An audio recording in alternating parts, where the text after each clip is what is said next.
I was going to say, just go ahead and include it, man. Forget it. Hey, this is Chris Bragg. We're just having a good time. This is how we do. This is my podcast. I hope you guys are tuning in, pouring a drink, sit back, relax. We're going to have a wild ride. This is Isaac Castillo. He's an Army veteran. He has a good time just as well as I am. We're both dads. It's Father's Day weekend. And we're just going to talk about our life. And there's your intro. What's up, everybody? How's it going? My name is Chris Bragg, and this is Bragg Out Loud with the aforementioned Isaac Castillo. Isaac, what's going on, man? How you doing? What's up, man? How you doing? Apparently not as good as you. You got the intro down from my own show. Much better than I did. Man, we're just two friends having a good time. It's Father's Day weekend, like you said. All we want to do, man, like is just live life, be fathers, be husbands, and be damn good at what we do of life. You know, we're blue-collar people. What more do we want is other than to provide for our families and provide for ourselves? You know, the old saying, living the dream, and that's really what we're doing, man. You know, raising families. I've got 4 teenagers, and a lot of you know, you've got teenagers as well. We were just talking before we went on the air here about raising daughters and how much different they are than raising sons. Oh, Jesus Christ, man, I'll tell you what. Oh, man, if I would have known that when I was a teenager that I was going to be raising a daughter, I might not have done half the stuff I did when I was a teenager, because now she has a perfect playbook of what to look out for and what not to look out for. But then again, as you look at it, you're like, am I doing a good thing? I hope I am. What is the next playbook? Because I'm not in that playbook, and she has her own life. My daughter's 15. She has her own life. She has her own friends. And I've come to the realization that I, as a father, have got to maybe take a step back and try to play coach from the sideline versus being like co-captain out there on the field. But at the same time, I've come to realize that being a coach on the sideline isn't that bad, because if you have gotten to that certain point in her life, in your life, to where she's asking you certain advice and she's thinking about you constantly as a father and as a daughter, then I've done everything I could in my power up until this point that I'm raising a good human being that's not breaking the law, that's not being morally compromised, and being open-minded with what's going on in today's society, and is bringing in good grades and making good decisions and doing the best, being the best daughter that she can and being the best person she can on this earth. Because me and you, we're only here on earth for such a short period of time, and I just want to make sure that as myself, I'm doing the best that I can. And that's all aspects of life. And I think that's all we want is as husbands, as fathers, as members of community, just trying to make sure that we're not only a blip, but just kind of something that's a little bit more.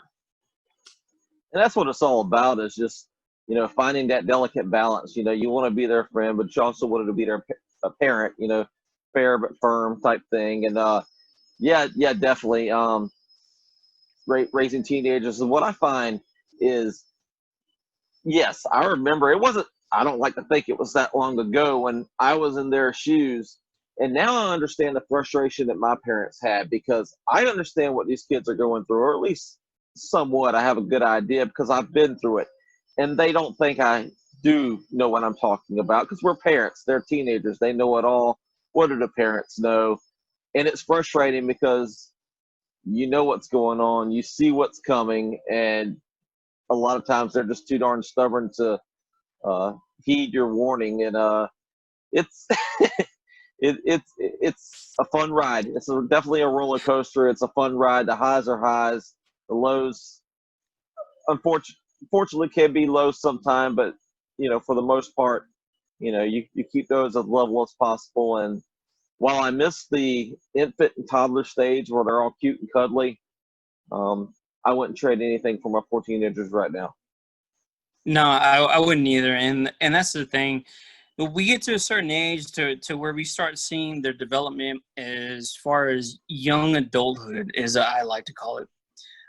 When they reach high school, mid high school, late high school, I got a 19-year-old, and he's working currently at Chick-fil-A at Gulfstream, and I'm very proud of him because when I entered his life, he was 10 years old, and or 9, sorry, 9, and I brought him up. I brought him up into what he is currently, and I taught him what it is to be a responsible adult. And trying to do that, you see some of the mistakes that they make, and some of the mistakes that you made, like you had previously said, to where they know it all, they think they know it all, and then they retract to where like they're like, "Holy cow! Oh my god! Oh my god! I'm so sorry." Click that.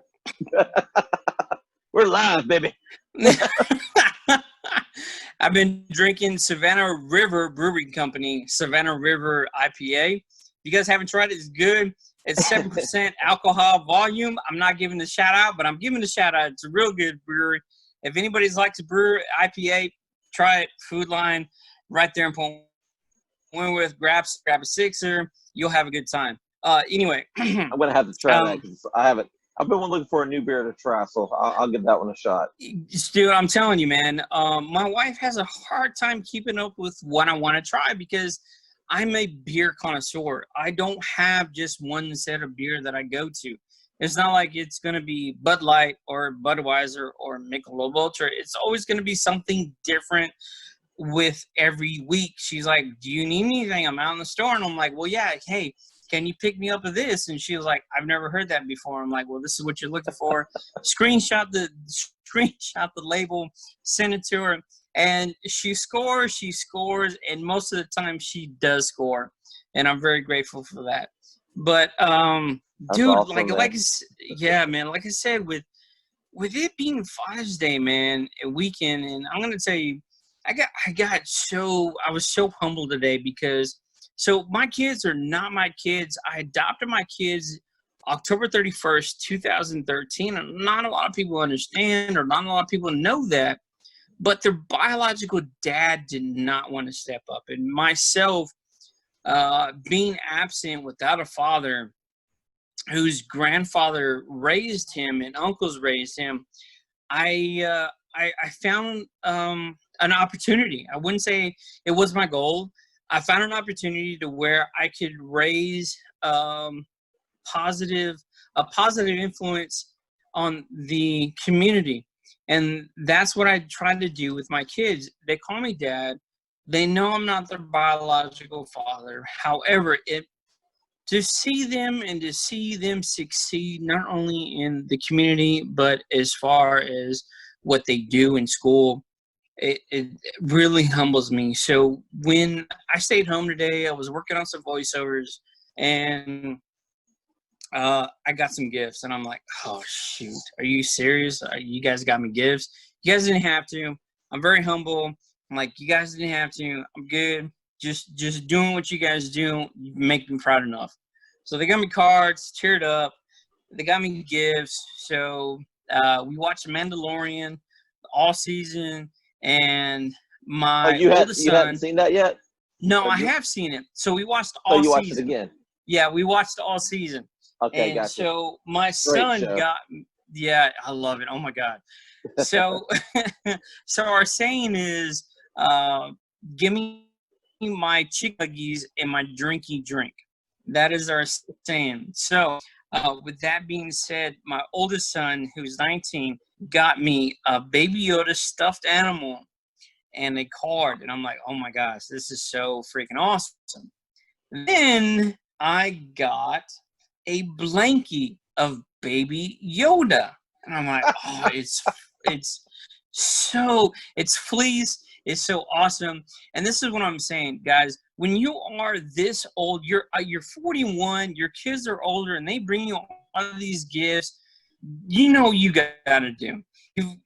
you've got to stay a kid because we're only here on earth for such a short period of time. You've got to enjoy life and every single moment, because if not, you're going to look back when you're 80 and you're going to be like, where in the hell did my life go?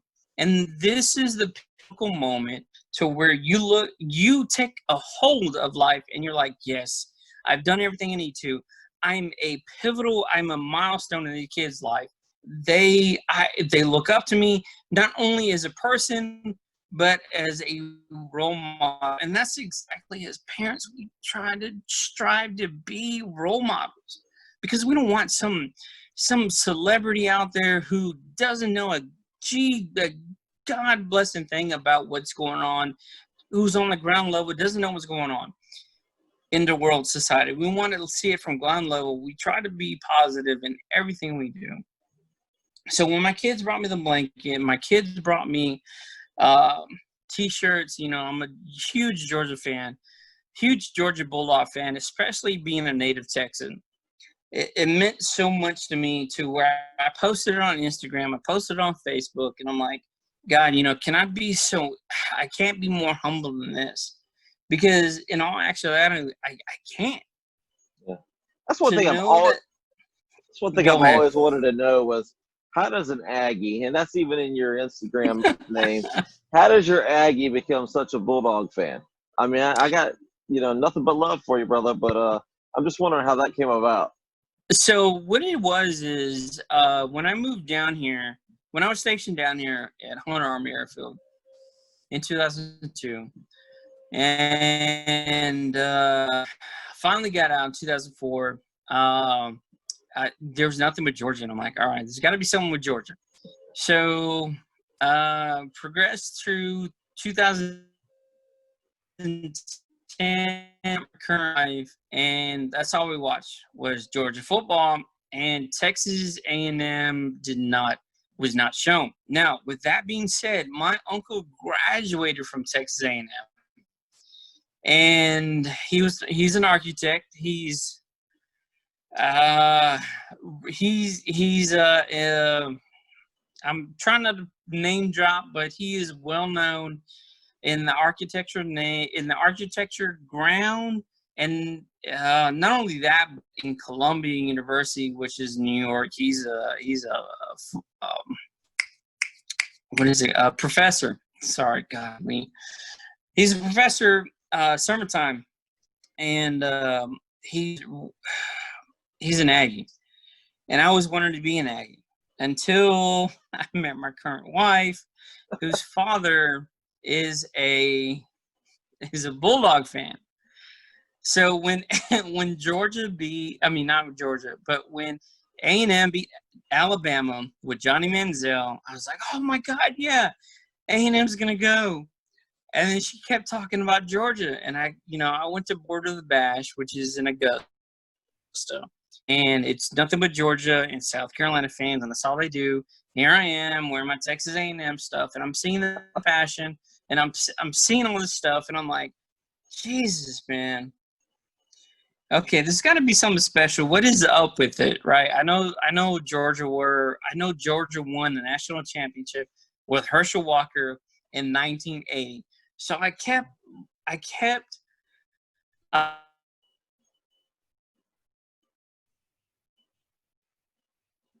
I'm a history buff. I was like, okay, that's a lot, just like A&M. So they are really grounded. Okay.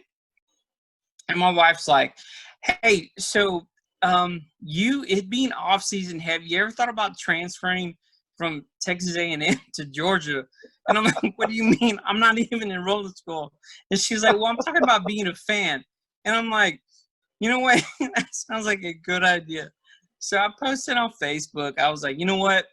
I have declared open recruitment from Texas A&M to open Southeastern ACC conferences universities. So what do you guys have to offer? And I got my friends were like, hey, this is what Clemson has. This is what South Carolina has.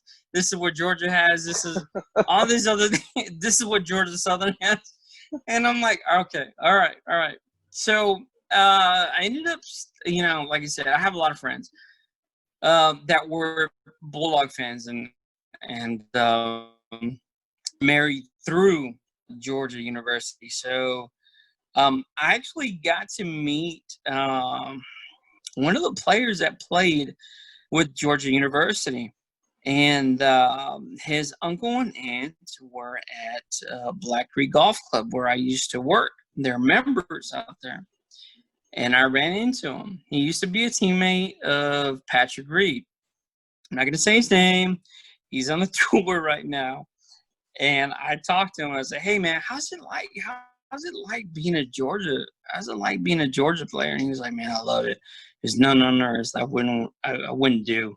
And I was like, I said, I'm coming from from Texas. I'm a native Texan. I'm an Aggie fan. He's like, and I'm like, kind of opening up to, trying to change fan base. And he was like, "Oh, Georgia's the way to go." And I was like, "Okay, well then why?"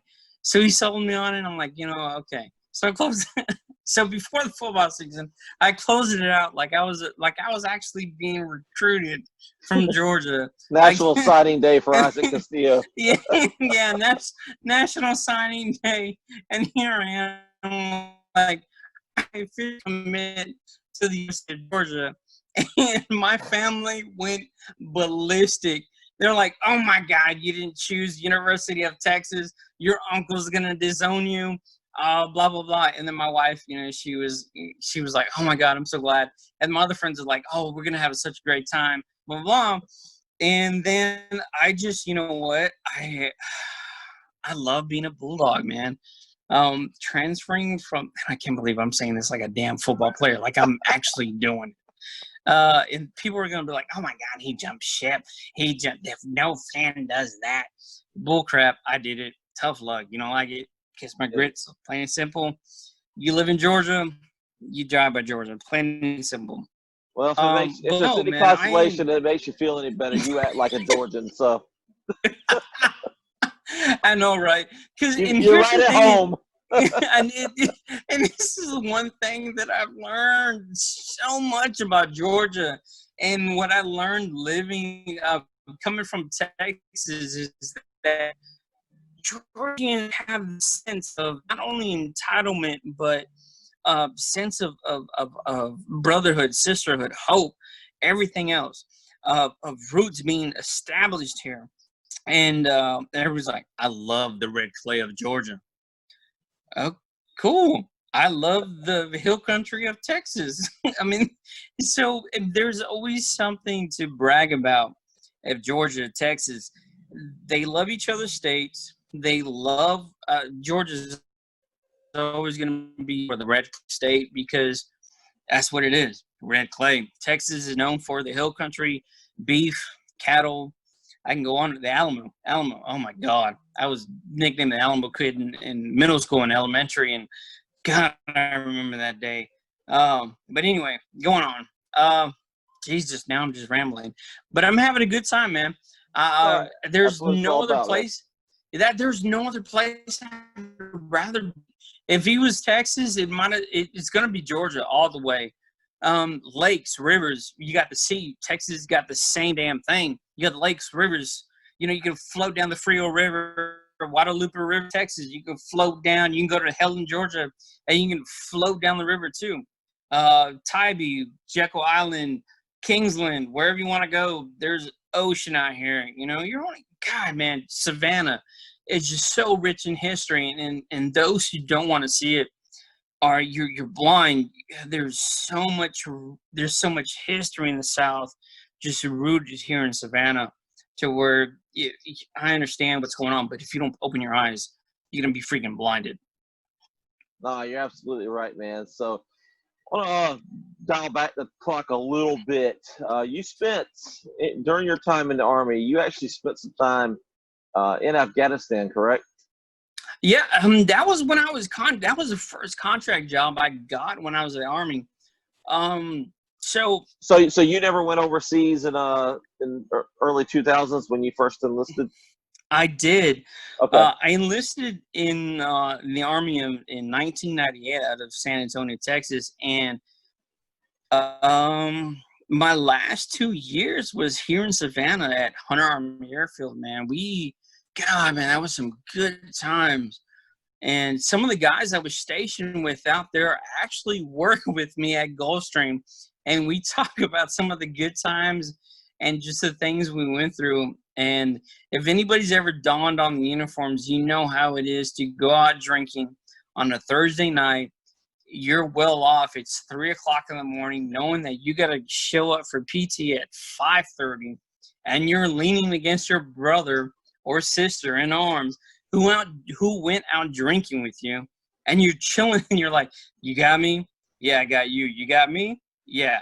We're good? We're good. How much you drink? Oh, man. And then you go on a battalion run, a brigade run, division run, whatever it was, and you're running. And the next thing you know, you have somebody that's like 3 or 4 rows back, like, oh my God, somebody smells like a damn distillery. And knowing the fact that you and your brother and sister went out doing shots to the damn break, and you're the reason why that second lieutenant, first lieutenant, or warrant officer is back there like gagging. It brings a tear to your eye because you're like, yes, I caused that. Yes, but be proud. yeah, man. Be proud. Yeah, be proud. No, man, my first deployment under uniform was here at Hunter during Operation Iraqi Freedom 1 when we invaded Iraq, and I was with 603rd Aviation Support Battalion with Specialist Velasquez, Specialist Constantino, staffs Sergeant First Class Dexter, Sergeant First Class Lazar. We were part of a battle damage aircraft recovery team, and we were attached to 3rd BCT, 3rd Aviation Brigade. And whoever was first up there, that's who we were attached to, and that's who we rode with. And man, I'll tell you what, there was a lot of stories and a lot of memories that Hollywood can even write a story about. Pulling out Casevacs and pulling out EPWs and pulling out civilians that were wounded gave you a sense of purpose, gave you a sense of pride of what you were doing when you were wearing that uniform. And we were out, we deployed Super Bowl Sunday, January 26, 2003, and we got back July 10th, 2003. And tattooed on my right half with 3rd Infantry Division patch. And I'm proud of my service, very proud of what we did out there. However, with that being said, man, there's a lot of things that I wish that weren't kept in the dark. But I understand why things need to be kept in the dark as far as that. You know, I'm not a politician. I don't know everything. I'm not a general. I'm just a blue-collar guy that enjoys drinking beer as a family man that shoots rivets, buck rivets, drills holes on a daily basis, that is trying to make it in this world. And I just, just like every red-blooded American, we're proud of our country, even though despite our country is relatively young. We're just over 200 years old, just what is it? If you want to do the math, people are probably calling it 225 plus moron. Okay, cool, whatever the damn years are, that's what it is. I'm not a damn mathematician. I'm just here sitting on damn drinking beer, talking to you, talking to you through a mic, my $40 mic. So well, there you go. There you go. Yeah. So, dude, I'm not just some Joe Blow. I am just Joe Blow, but damn, You ain't Joe Blow. You're Isaac enjoy life. Castillo.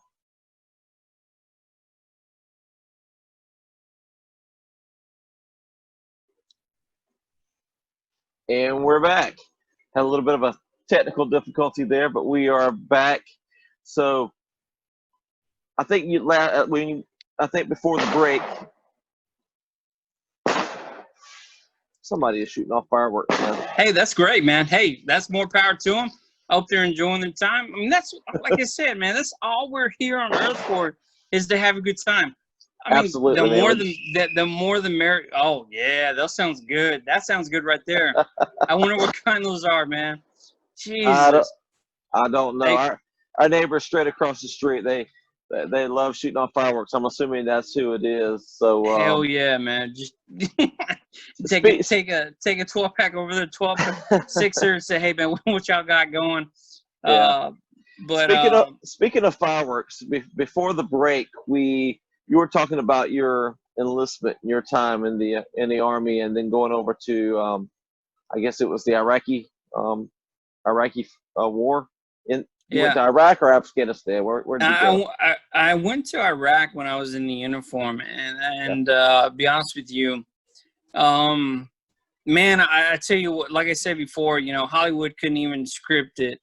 What I saw and what I experienced, a lot of stress, a lot of things that I wish I never saw as young as I was. I just, in the stories, I remember we were pulling a captain out, a Marine captain out, and he had lost his whole platoon in a firefight, and they were all in a building, and he was the only one that survived.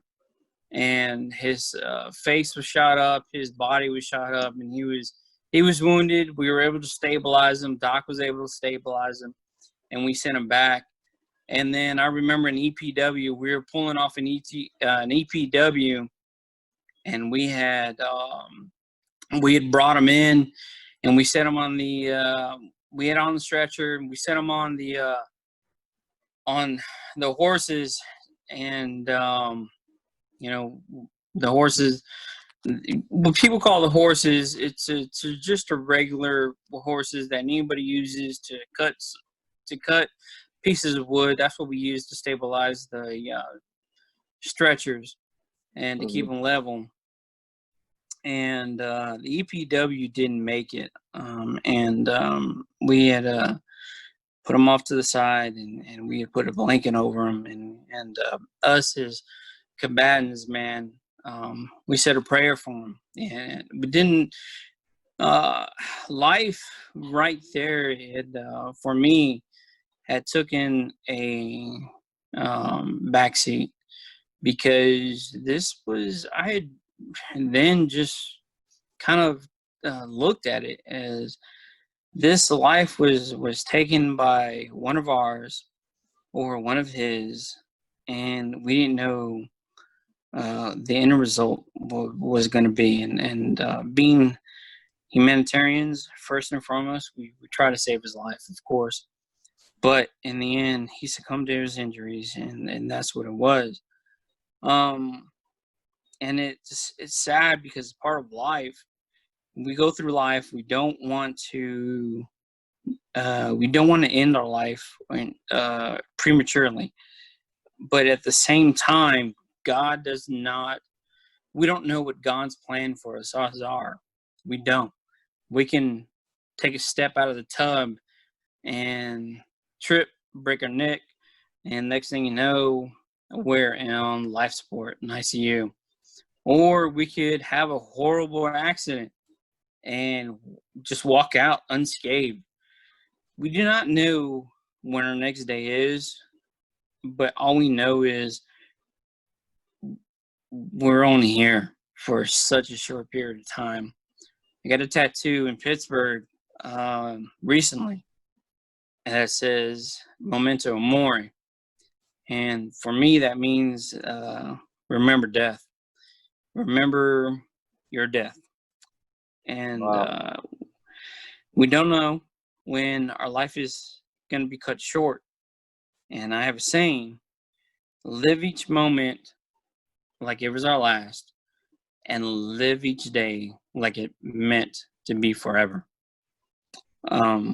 So hug those who love us and just appreciate everything that we are here and we are meant to be intended for one another.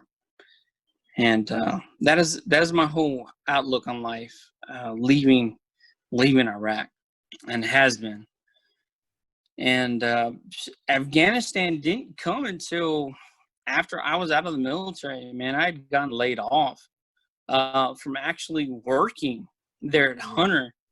I had gotten out of the military in October 2004, and I remember, man. And the funny thing is the guy who told me I wouldn't get out is the same guy that is working at Gulfstream currently. And he told me, he was like, man, you ain't gonna get out. You ain't gonna get out.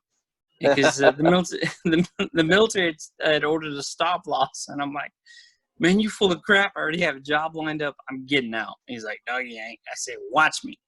And being a cocky E4 who has like less than a month to leave, he has served 6 years honorably. He's done his job. Who has done everything he needed to do, and then some. You're not going to tell me what I am going to do. I'm going to make sure I form my own way, and you're going to see it coming in fruition, and you're going to take a step. You're going to take a back seat to it, enjoy and watch the ride, and I hope your ass doesn't get chewed out by it, because it will in the end. Lo and behold, I got pulled in the first sergeant's office. And my first sergeant's like, why did you do what you did? And I'm like, because this asshole right here said I wasn't going to be doing it, and I wanted to prove him wrong. So you need to be looking at him and not at me. And my first sergeant knew I was a straight shooter. He knew I didn't put up with anything, and I was going to be what I was going to be, and I was going to do what I needed to do within the regulations. And sure enough, I beat him to his own game. I had went to a senator, congressman, and said, hey, I have this problem. My platoon sergeant said I was going to get out. I already have a job lined up, making 3 times as much. Here's my paperwork. Here's my offer letter, blah, blah, blah. It's there at Hunter, and this is when I start. He looked at it, followed it up. He said, I got you. I said, okay. Sure enough, like I said, a couple of days later, I got pulled in my first service office. What I didn't realize is that when I went to that congressman, it was going to go to the division commander and work its way down. Wow. Now, with that being said, yeah, was I ballsy? Absolutely. Did I want to get out? Oh, hell yeah, because I was done. And nobody was going to tell me I needed to extend my obligation. I don't give a shit. Don't care. Call me a coward. Don't give a damn. I had an opportunity to make 3 times as much, kiss my ass, blah, blah, blah. Anyway. Look, when you get told something you're not going to do, what you're going to do, what you have planned to do, you're going to do what you're going to do. And that's exactly what I did. So I went to the job, and we got laid off because the redeploying unit had gotten voluntarily extended. So I needed another job. And I went with this company who, guess what, was going to redeploy that unit that had gotten extended. So, tell me about it. So I ended up working for that unit that got it extended, and only worked there for 6 months. And then I got a job at Gulfstream in 2005. And I worked there until 2011, and I'm glad I'm back. So, that's where our paths first crossed, because I started there in 2008. So I'm sure we met up. It was probably 2008, 2009. I think, pretty quickly, and we hit it off pretty well. Both big fans of mixed martial arts and boxing.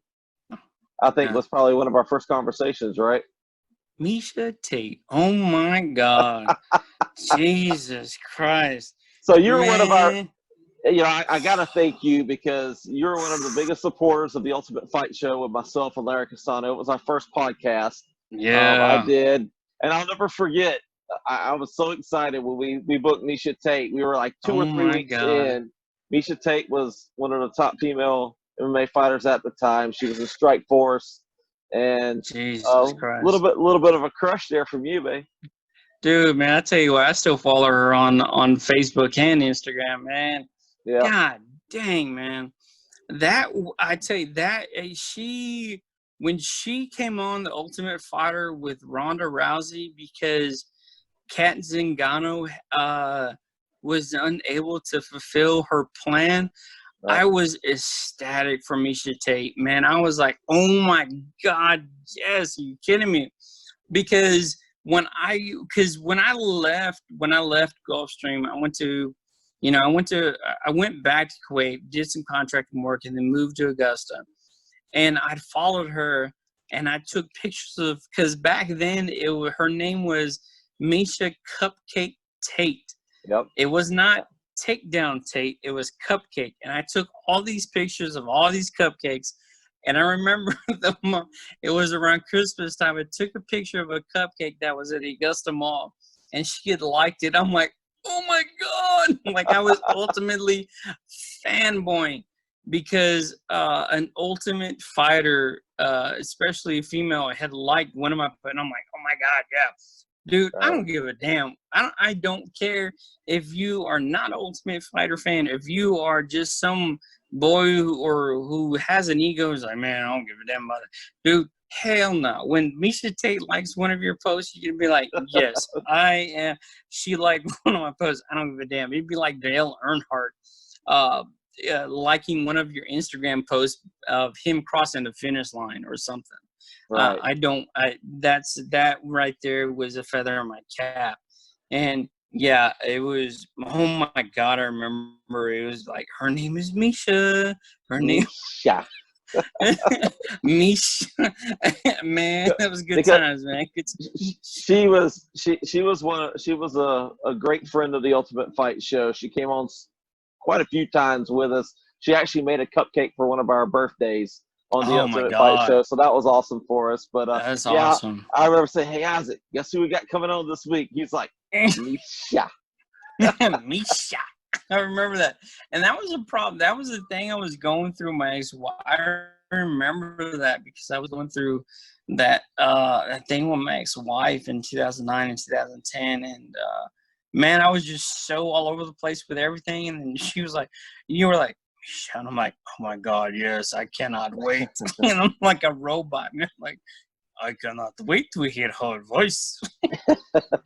Well, I'm glad we could provide that to you. And Miesha, if you're listening, congratulations on your new baby. You just had a couple of days ago. Oh my God, yes.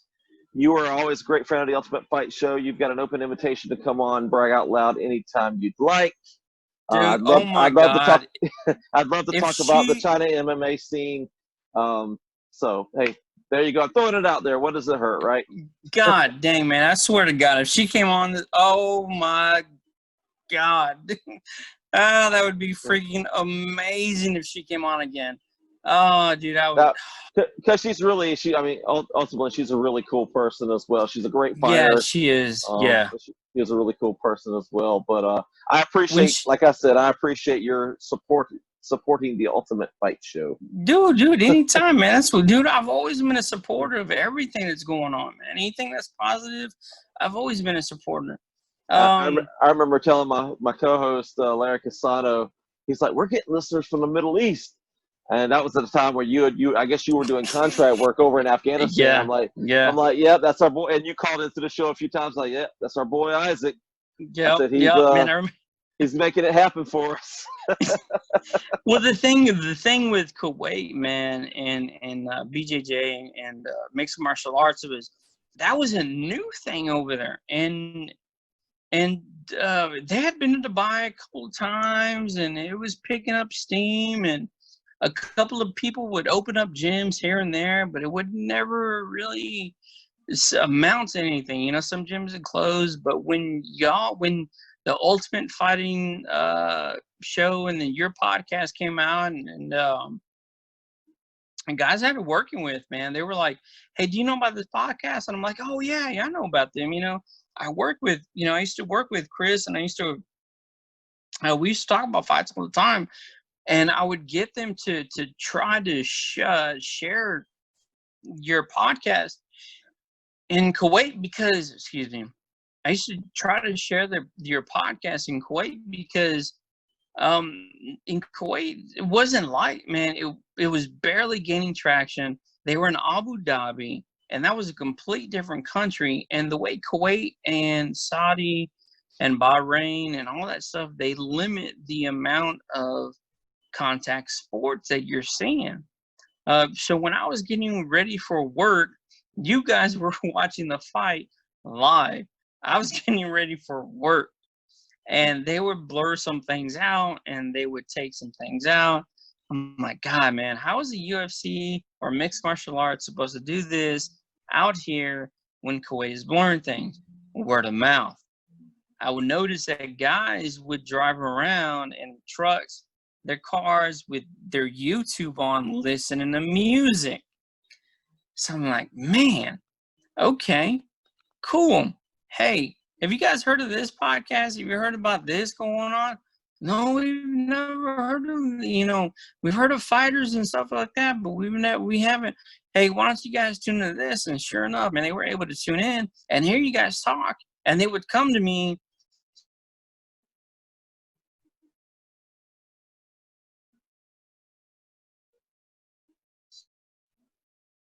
Hey, you there? Did we lose you again? You good?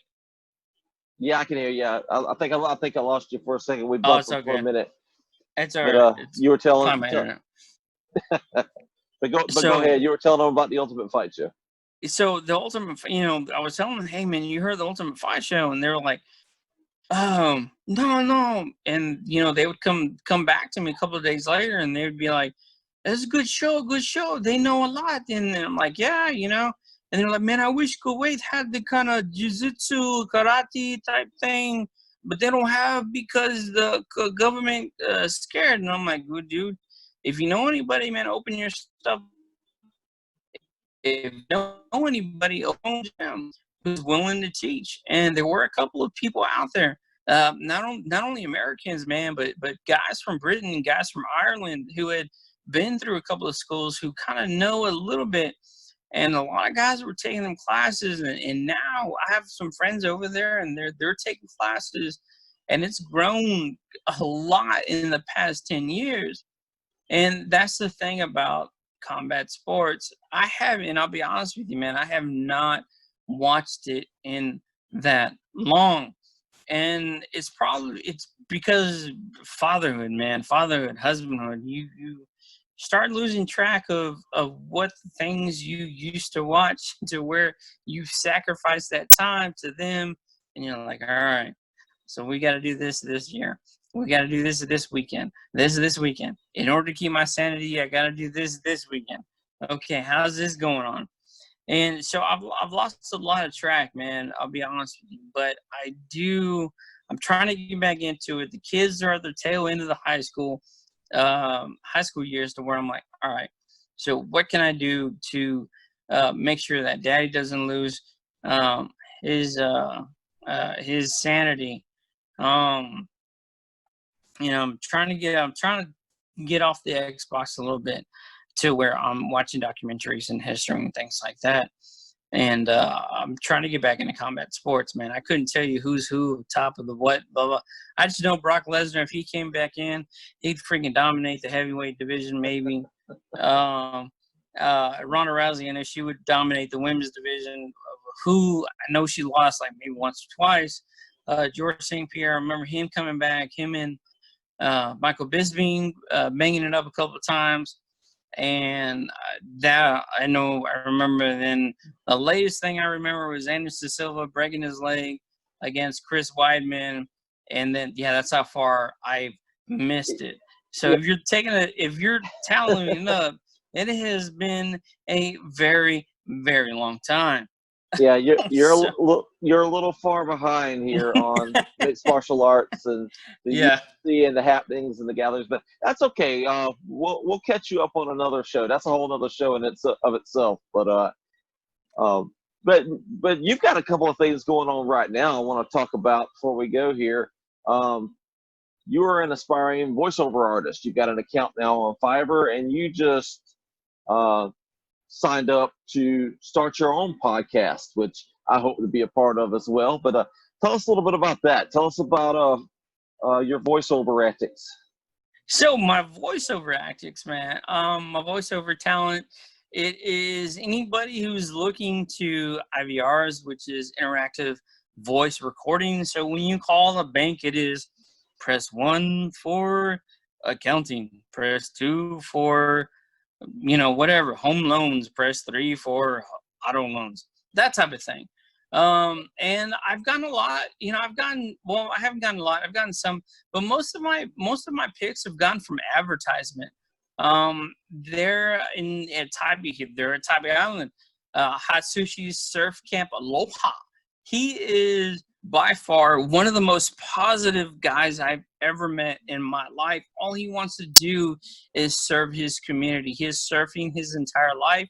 He's from Japan.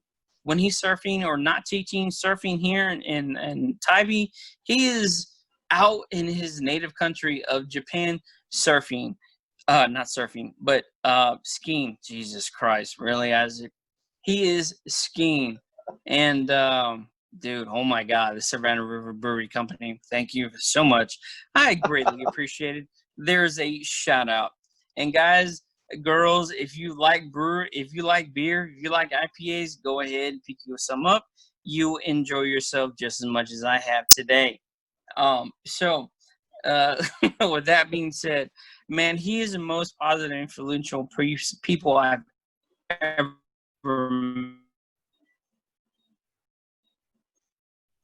met. He just positivity. He's not just somebody who's like, he's not one of the people that's gonna blow smoke up your ass. Like, he's really legit, nothing but positive, man. And I hope nothing but the best for him, man. So living in Augusta, I became a CO. I was a corrections officer for the state of Georgia, Augusta State Medical Prison, to where man, I oversaw the firearm, on the armory, the fire safety, the keys and tools control. That's what I did. And so when I was out there, I met somebody who worked at AU, Augusta University. He was an officer there for security. We went to BCOT together. He left for Richmond County. I left to become a truck driver, and we had followed each other through Facebook, and he made his own company, which is called Loyal Demands. Guys, if you love jewelry, bracelets, necklaces, anklets, man, I'm telling you, this cat is something real. So if you guys go to loyaldemands.com, you will see his jewelry. And Jesus Christ, man, it's handcrafted. This cat is just something real when it comes to jewelry. And it's not overly priced, man. If you are looking for that accent on your arm, your wrist, your neck, your anklet for females, but he's got it all. That's my voiceover. It's more of IVRs, more natural conversation. Like, I'm not a character. I don't have all these characters. I mean, I laugh weird sometimes. I can do that kind of somewhat if I play with audio. But as far as storytelling, I can do some storytelling, but it's not over the top. You won't get that. You're going to get what you get right here. It's going to be nothing but positivity, ecstatic, and over the top. But and then the podcast, man. The Yes. podcast, that is where, so this whole corona, let me tell you where all this came from. So freaking coronavirus, man, COVID-19, I swear to God, I hate that goddamn thing. Right now, and I don't want anybody to be like, oh my God, I'm so sorry, because I'm not that way. Never been that way.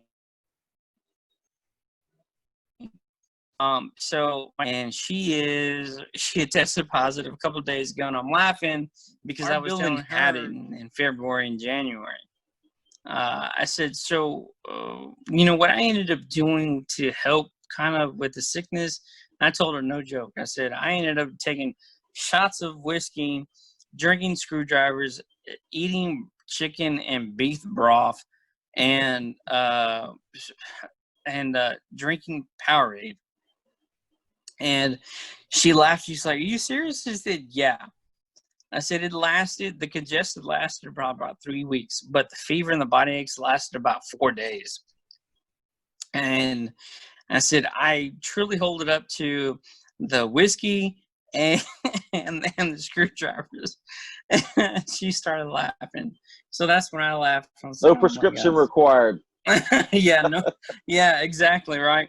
So so go get you some rye whiskey, go get you some orange juice, go get you some vodka, good vodka, and some Powerade. Sit your butt in the bed, lay your butt in the bed, and have a good time. It's the only thing I say.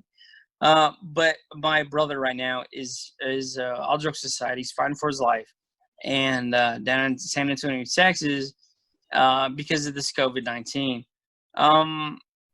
I personally think, I'm not going to say it's a hype or anything. I just think it comes to basic hygiene when it comes to this, right? And this is what I mean. So how many times do we go through the drive-through, and the first thing we do is open the bag and grab a French fry? Every time. Right. So So we don't put any hand sanitizer in our hands, knowing the fact that what we've touched not only could be infected, but could be hindering us. It's best for us to just wash our hands, do what we need to, personal hygiene, to help spread what's going on right now. And that's covering our mouth when we sneeze, or when we cough, using our inside elbow, washing our hands, wiping everything down that we use, that type of thing. Because other than that, it's the only way we're going to be able to get away from this damn thing. So, damn, man, I got off track. What the hell were we talking about? Holy shit. You talked about Fiverr a little bit. We talked about the voiceover, and then you were going to tell me about the inspiration for your new podcast. So, I love the title of, by the way. Yeah, so the title is The Journey of a Middle-Aged Adolescent. Now, with that being said, so with that being said, we're all going through a journey regardless of where we're at in our life. You could be blue collar, white collar. We all have a problem. We all have something to worry about. Middle-aged, yes, because I'm 41. My kids are at the tail end of high school. There means to where they really kind of don't need me, but they kind of do, as far as what do they need to do when certain situations at work, and not so much school. And then myself, man, adolescence. Adolescent is it's a term we use because it's a thing we're going through change. It's a stage in life we're going through change. If we go through our adolescent, it's a stage we're going through change. So here we are going through a stage to where we're going from our kids needs us to where our kids don't need us as much, to where we're more reliant on our marriage partner to fill kind of those gaps, but our marriage partner may not. So where does that leave us? Do we find other avenues to kind of fill those spots? Do we kind of find side hustles? Do we kind of pick up a hobby? What do we do? All right. So for me, I ended up investing. Ended up investing some of the money. I ended up picking up the voiceover. I ended up picking up the podcast. That was a big thing because my kid's 19. He's on his own. He graduated high school already.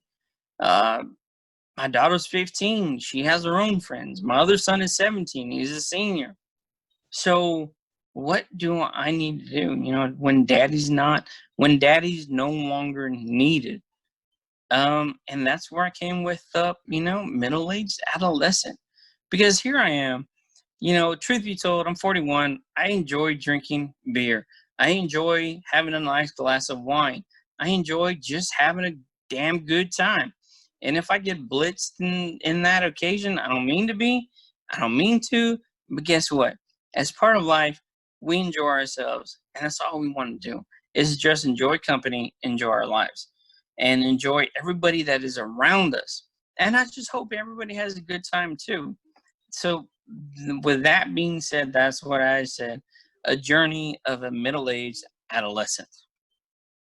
I love it, man. I love the idea of it. I love like I said, I love the title. I think it really says a lot, in a few words. And I'm looking forward to hearing the first episode. Have you started recording yet, or where are you at in that process? My plan with today was to record the process. However, that's the thing. Life is always going to have different plans. So, with that being said, yesterday, my wife took me to Nine Line. I wanted to go to Nine Line yesterday because I wanted to try this bar soap called Grenade Soap. Now, this company's called Grenade Soap Company. They have a whiskey wood, and they have a gunpowder. So it's actually mixed with whiskey and wood, and their gunpowder, their other bar soap is called gunpowder. It's actually mixed with gunpowder. They didn't have gunpowder, so I wanted to I wanted to take a shower the day, and I wanted to try the whiskey wood. So I was like, okay, I'll lather up real good, see if I get it, blah, blah, I'm good to go. And I asked my wife, she got home. I was like, hey, how's this smell? She's like, I don't smell anything. You just smell like you. And I'm like, what do you mean I just smell like me? And being Hispanic, I'm like, do I smell like tacos? Do I smell like enchiladas? What are you talking about? Do I smell like Spanish rice? What do you mean I smell like me? Because normally it's Dio, or normally it's like Niven or something like that. Something off the wall. And she was like, no, you just smell like you. I'm like, you really cannot smell like Grenade soap? She was like, no. I'm like, mother lover. $9 damn. And I was like, $9 for a damn bar of soap, and you're going to tell me I don't smell like it? $9 for a single bar of soap. $9 for a single. But here's the thing. Like, it has a rope, but it's not like actually a rope. It's actually one of the things you get from the Home Depot that you unscrew, and you put it through a loop, and you screw it back up, and it has a metal thing, and it screws back in. You're like, okay, there. I know it's going to be there for a while. And I'm like, God dang, are you really? She was like, no. My daughter was like, no, I can't smell either, Dad. I'm like, mother frick, are you kidding me? So I was like, man, maybe we'll keep seeing how it is. And the thing is, it says badass soap on a rope. We'll see if it's badass soap on a rope tomorrow morning, because I intend to use this goddamn thing until it's out. Well, it is 100% made in the U.S. And it is designed to keep your trigger finger combat clean. Okay. Wow.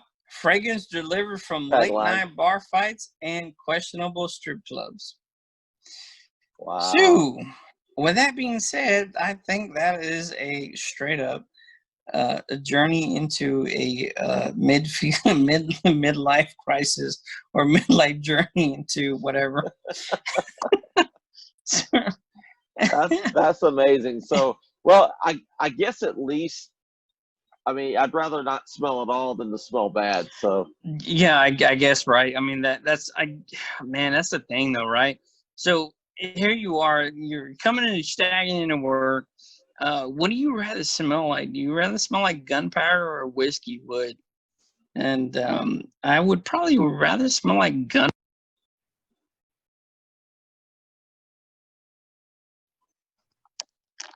I think you're back. Are you back?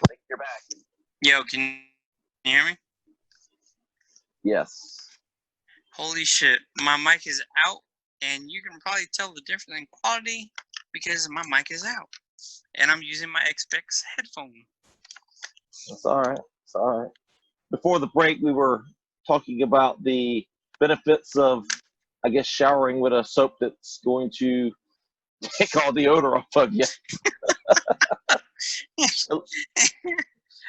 Yeah, so You know, like it's like I don't like it's Grenade Soap Company. It's made in America. It's by veterans for veterans. It's operated. So I was like, you know what? I'll just give it a try. Yeah. And I was like, proceeds go to U.S. veterans and law enforcement, and I'm all about that. So I was like, you know what? I'll just give it a try. And yeah. like I said before, man, this thing, fragrance derived from late night bar fights and questionable strip clubs. Now, That's awesome. anybody's been That's awesome. anybody's been stationed here in Savannah that has gone over the Talmadge Bridge into South Carolina, you know exactly which strip clubs I'm talking about. Girls Gone Wild at the Gold Club is one. I mean, I never went in there, but I was an Uber driver for a while, and I took many people there. Yes, that's it. Oh my God! I'm not gonna say the memories, but I'm gonna say, no. But all in all, man, I try to give this soap a good fair try. I guess in order to actually smell it, you got to repetitively use it. So that is what I intend to do, and I will give this soap a fair review. And if it fails, and I will put it up on my YouTube channel, and that's all it is. I mean, what more can you do? Well, Isaac, I'll tell you what, man. I do hope you continue to work with that soap and continue to shower daily at least, so that you could give us an accurate report on that. But so, Yeah. what are you planning on recording the first episode of your podcast, and where can we hear it? So tomorrow night is when I plan on recording it, or Monday after I get home from work is when I plan on recording it. I am going to be uploading it to Buzzsprout, and hopefully I can download it to iTunes and Google Play Store. This is going to be the first one. It's going to be a pilot episode, so I'm going to see how it goes. And if it continues to go well, I'm going to keep pumping them out. And, I'm looking for a co-host maybe to try to, figure out, bounce, current events back and forth. Not only that, but I mean, try to go to like this week alone. And, trade stocks, man, it's been crazy. I have my money invested in oil, and with everything going on with countries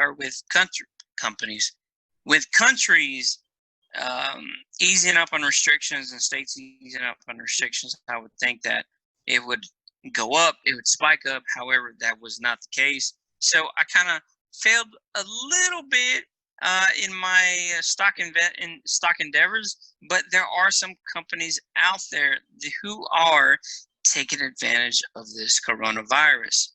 And that's one of the things that I talk about. Not only that, but